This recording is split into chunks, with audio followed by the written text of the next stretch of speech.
Ladies and gentlemen, mutants and ghouls, my name is Muddy Johnson, and this is your ultimate guide to camp building in Fallout 76. We're going to start off a little bit easy. I've tried to make the first part as entertaining and informative as possible so everybody of all experience levels can still enjoy it and maybe learn something. When we get into the second half, we're going to get into some more advanced building techniques that you really need to know. So come on, without any further ado, let's jump right into this. There's a lot of work that goes into building a camp, and a good portion of that work comes before you've even placed your camp module. One of the most important things is location. I don't just mean what part of the map you're on either. There are several factors to consider when picking your spot. First is resources. The Appalachian Wasteland is littered with resource extractor nodes. That means unique patches of land where you can build machines to automatically collect specific resources, such as copper, acid, concrete, or even just random junk items. These nodes must be within your build area to be used. If you have one in your camp, the extractor machine will automatically appear in your build menu under the Resources tab. Map76.com is an extremely useful tool for finding the best spot for the resources you need. You also have to think about your spawn point.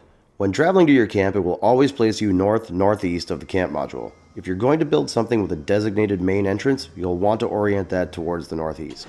Moving the camp module around in workshop mode can allow you to manipulate your spawn point to a small degree, such as putting the module on the southernmost point of the build area will spawn you in near the center of the camp, but placing it on the northernmost point will place you some distance away from your actual build area, but you'll always spawn in facing the center of your camp where the module was originally placed. Your camp location can also bring with it certain dangers, such as enemy spawns. There are two ways enemies can spawn at your camp: world spawns and random camp spawns. A world spawn is when enemies will naturally spawn at a specific location in the world, and if you're careful, you can just keep your camp out of range of those enemies.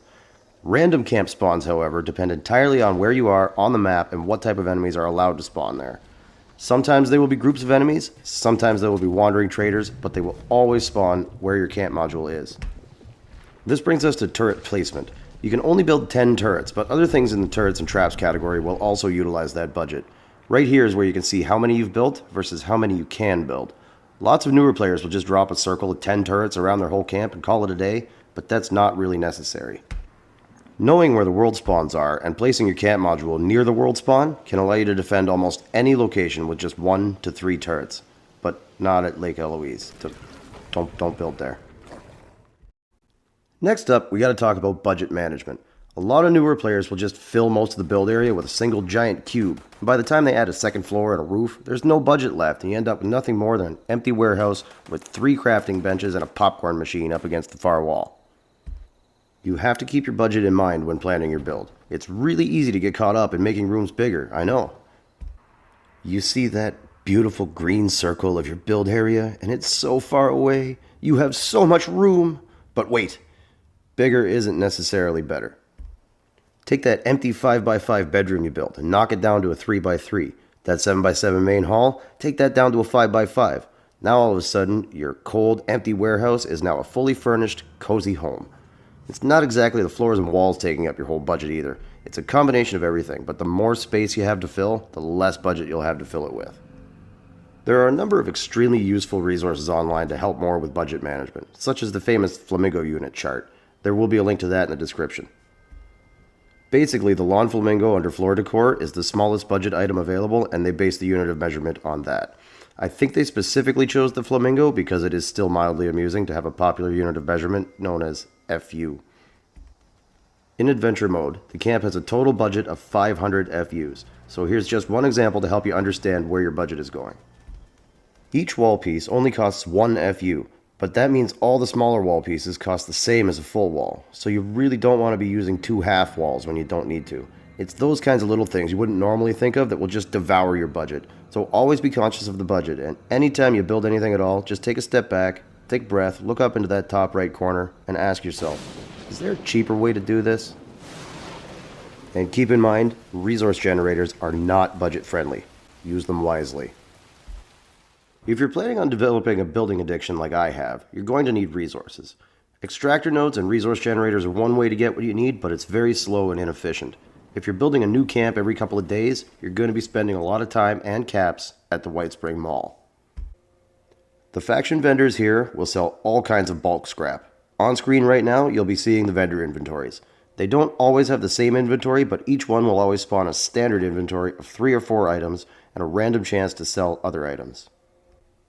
A quick example to clarify my point, the responders vendor down here at the newsstand will always have bulk wood for sale, but the other ones will have a low chance to also sell bulk wood. These inventories can be reset by simply server hopping. The train station vendors will also sell bulk scrap, but, and I'm just keeping it 100 with you here, I can count on one hand how many times in all these years I've actually needed to leave them all. Don't waste your time and caps traveling around the whole map, just server hop at the mall. You'll also do well to have a high charisma special loadout with the hard bargain perk to get the best prices. While on the subject of perks, the contractor perk is the most vital. This will cut resource spending in half. But Muddy, how do we get caps to buy these things? I'm glad you asked. You can complete quests, daily ops, and expeditions, which will also get you unique plans to build at your camp. But let's face it, if you're going to be spending more time building than adventuring, you're going to need a passive income. You'll need a vendor at your camp. I have a few quick tips for running a successful vendor. First one, have something for everyone. From high-value weapons and mods to just dumping chems and ammo you don't need for a cap each, have something for everyone. And number 2, keep your prices fair. If you're overcharging, you won't sell anything, and if you're undercutting, you'll never make a profit and your stock will fizzle out. You can get a good idea of what fair prices are by vendor hopping around the map. Okay, we've made it this far. Remember when I said there's a lot of work that goes into building before you've even placed your camp module? Well, that was it. That was all the work. Now we're going to go place that camp module, and I'm going to show you all the advanced tricks that you need to take your builds to the highest level you can. We'll start with a quick bonus tip. All doors and resource generators can be locked. This can be done by highlighting the desired item in workshop mode and pressing the specified button. On Xbox, it's done by pulling the left trigger. This will open up a new menu with different levels of locks available. So the general unwritten rule of the Wasteland is, if it's not locked, it's free.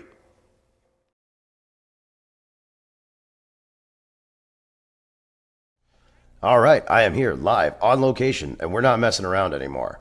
We're going to start building some shit. And first, I'm going to teach you about the power of the doorway.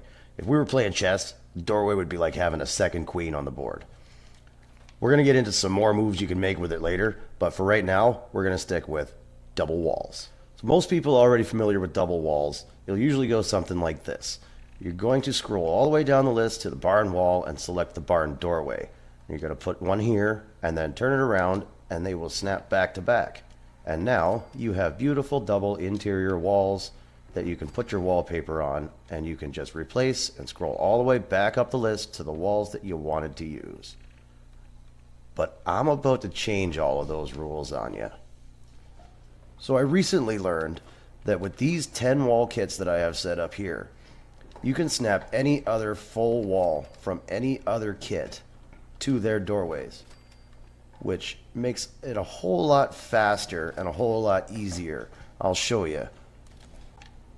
If you wanted to build something with all white spring walls, you only have to put your doorways on one side, and then you put your full walls on the other side.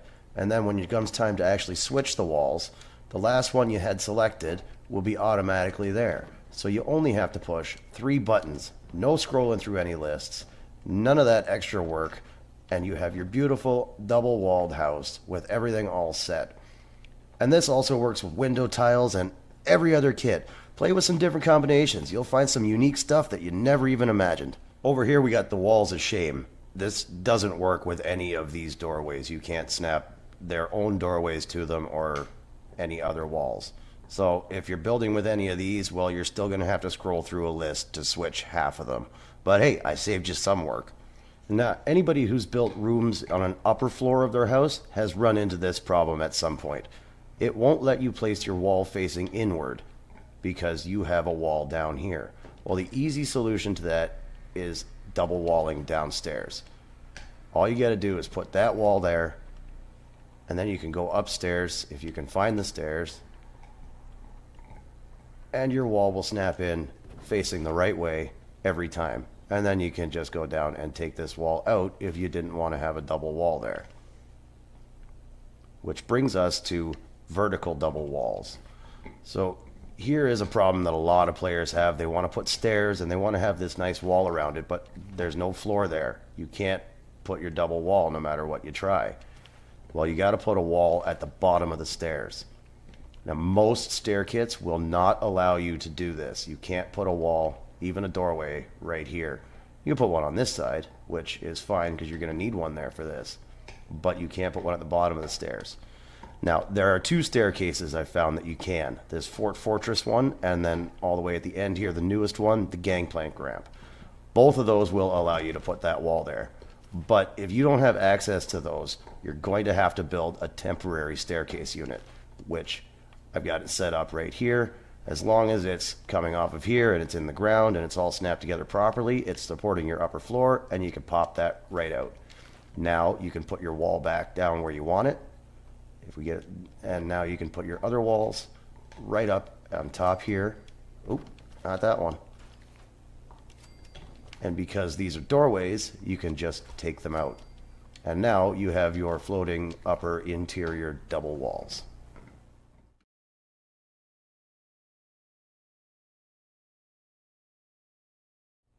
This will be a quick one. There are two different ways to offset foundations. If you don't have access to catwalks, you can use stairs and upper floors. Upper floors will snap in an offset position without any tricks, and then you just put in another set of stairs and get your foundation, and it'll go right in. And now you're free to delete all of this stuff in sequence, and you have your offset foundations. The second way is with catwalks, and those are all the way down at the end of the list under miscellaneous structures.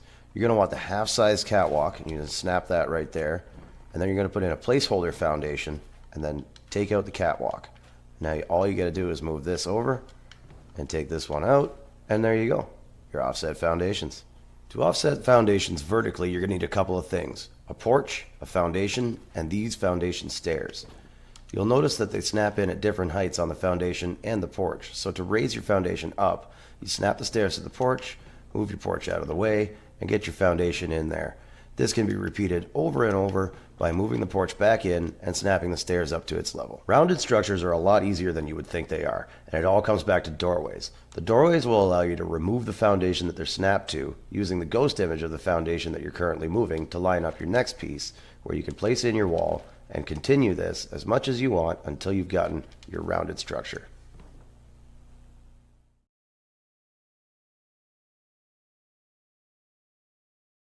Next up, we got to talk a little bit about power management. There are two ways you can power items in this game: wired power and radiant power. Your generator will tell you how much power it's capable of producing for its output, and when you need to wire something, it will tell you under that little lightning bolt how much power output is required to run it.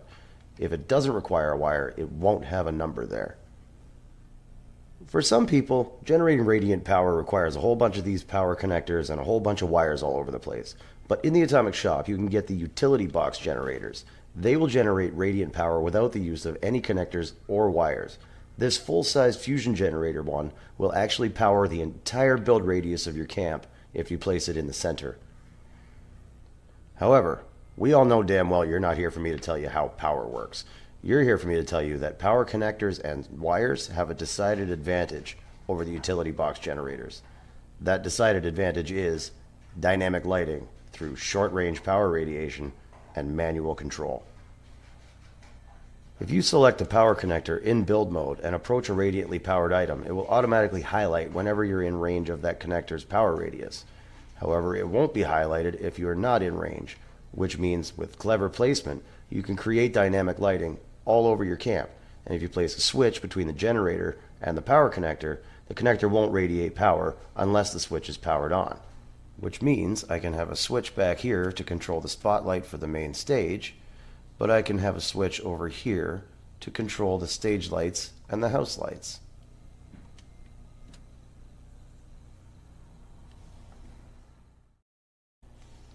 Alright, now we're getting into some of the real game-changing stuff. So when it comes to what is known as merging, you're going to need 3 essential tools. Fortunately, they're things that everybody gets. You're going to need a pressure plate, a camp module, and a flamethrower trap. Starting with the pressure plate, this is what is known as the drop merge. Now you always want to keep your tools stored in the workshop. The reason for the pressure plate is because once you place it down, you have a unique opportunity here. You can pick it up and place it back down again, and now the button is depressed. But if you step on this switch or fast travel, the button comes back up and you got to start over. So just place it in the workshop and then put it back down and then pick it up and put it back down, and now your button is down again. So for the actual act of drop merging, you're going to need two more things. You're going to need your support item and your merge item. In this case, the bookshelf and these board games. We're going to put these games on that middle shelf by drop merging with the pressure plate. So what you got to do is pick up your support item and put it down on the pressure plate while the button is down. And you'll notice that these board games have sunken in a little bit. That's the button confusing the game mechanics. So all you got to do is keep picking up your support item and placing it down, and they will continue to sync, and you just keep doing this until you get them to where you want them to be. And if you wanted to put something on the bottom shelf and the middle shelf, you would stop here and then place your items on the top shelf and continue until you get these all the way down to the bottom. And now this can have infinite combinations and infinite possibilities. You can do this with anything that you can put on top of anything else that you can also put on a pressure plate. You can even do stuff like put a bike inside this storage shed. There's one specific merge that we have to talk about though, and that's the chessboard display. A lot of people want to know about this.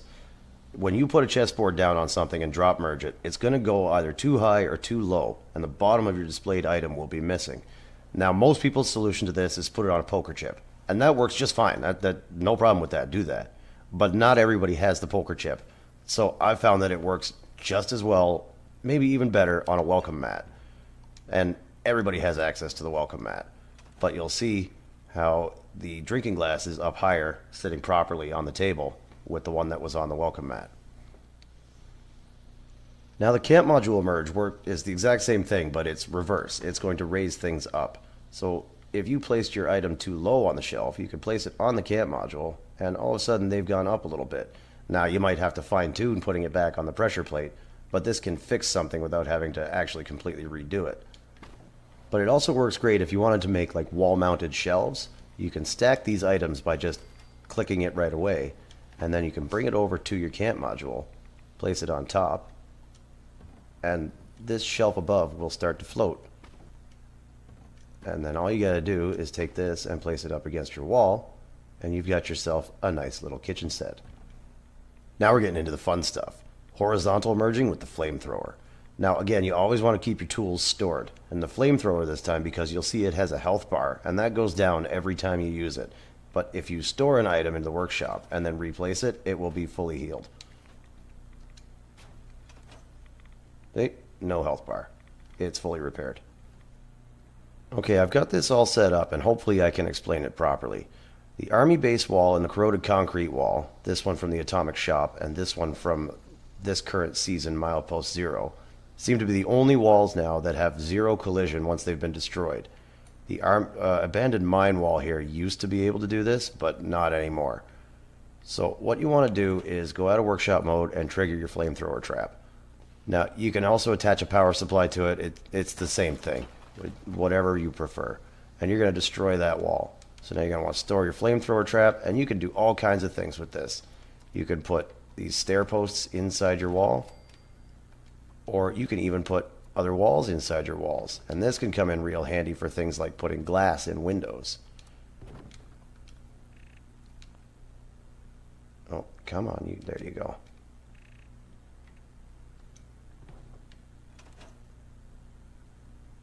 But it also has some other properties too. You can do this with a double wall. Let's get our flamethrower back out. Point it at this double wall here.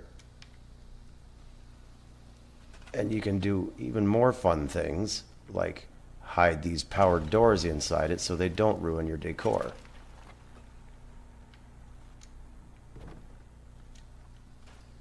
So you're just going to store that, repair your walls, and now you've got your powered door hidden inside here, and you just change this to whatever doorway you want. Now if you want to double up the smaller wall pieces, I highly recommend using the brick wall set for this, because it doesn't seem to work with any other ones. But all you got to do is destroy these brick walls with your flamethrower.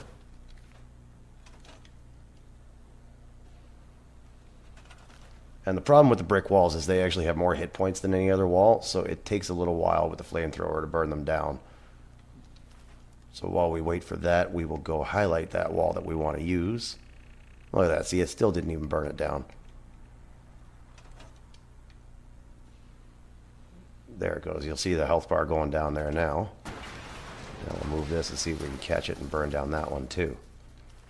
But now you can double up these smaller pieces of the wall and have wallpaper on both sides.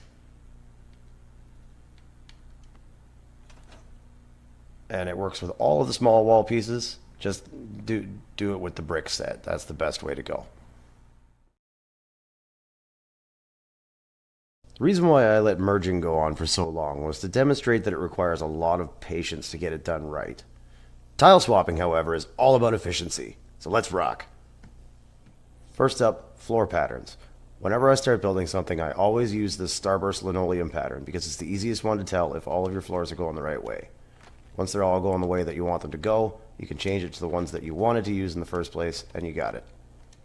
So you want to power something on the other side of a wall. Well, that goes back to the power of the doorway. Just change it to a doorway, run your wire, change it back, and you got your wire through your wall. If you want it to be a little bit cleaner, you can put a power connector on either side of the wall first, then change it to a doorway. Then you can run a wire between these two connectors, and then connect your power, and your lights are on. You can only put it right in the middle with the doorway, but if you burn down the wall, you got a whole lot more room. However, if you have the pavilion walls, that's a whole lot less work with a whole lot more versatility. You want to have something like a basement entrance in your home, and you can't get your merge to go into the foundation. Well, that's because of the wooden foundations. If you just change it to a concrete one, it'll go right in just like you want it to. And if you really wanted to use that wooden foundation, all you got to do is change it back. For whatever reason it might be, you want to use roof tiles as floors. Remember what we said earlier about vertically offsetting foundations. So you're going to want one that's one notch lower than where you want the floor level to be. Then you're going to just put a top wall arch, you're going to put your roof tile, but now you're going to flatten that roof and take out this wall, take out this foundation, and you're free to put in the rest of your beautiful glass flooring or whatever other roof tile you might choose to use.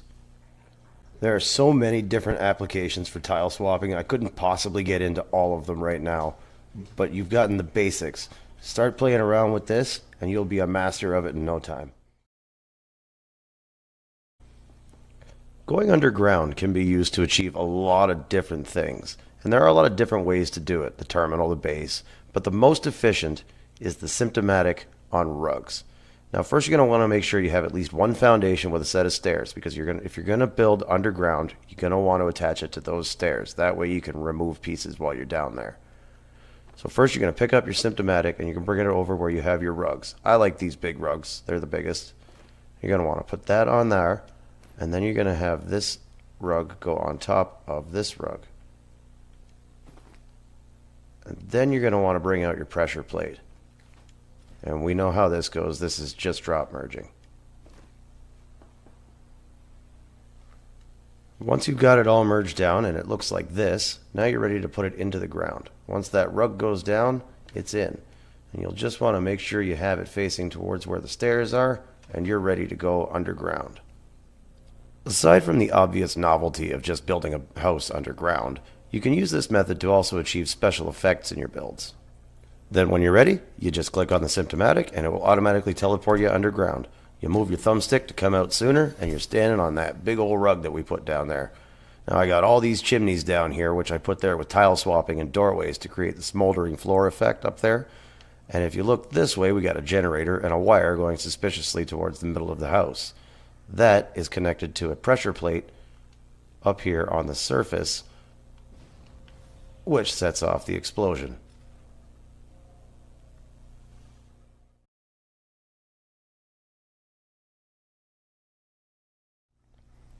Wow, I can't believe it. We're almost at the end. I want to thank you so much for coming along with me on this journey, and I'm glad you stuck around, because this last tip that I got for you is probably the most important one, and it is going to save a lot of people a lot of frustration. Now, I have deliberately recreated the 3 most common dilemmas of a builder that would cause them to just scrap their entire camp and start all over. You got some floating walls stuck here. They won't change. You can't swap them out for other walls. You can't do anything. They're just stuck. Well, the easy solution to that is just put the foundation back on the bottom. And now they can come out all you want. And get rid of that. Done. Now, sometimes you will have accidentally created some floating stairs with a floor on them. That floor is what's causing you to not be able to remove it. However, again, just put the foundation back on. As long as it's attached to a foundation that is in the ground, you can take out whatever it might be floating. But then when it comes to the roofs, this happens to a lot of people, and this happens when you're trying to build floors with the roofs. You can't get them apart because they're stuck. Well, this comes back to tile swapping as well. All you got to do is change the shape of the roof, and now they're not snapped together and they will both come out. You don't have to ever restart your entire build just because you got a floor stuck in the sky. Trust me, that's going to save you a lot of headaches. So we've done it. We've gotten to the end. Let me know what you guys think. Always remember to like, comment, subscribe, most importantly, share this funky perspective. Peace. And here's today's funky fact. If you fill your pockets up with flour before you do your laundry, you can bake a cake in your dryer.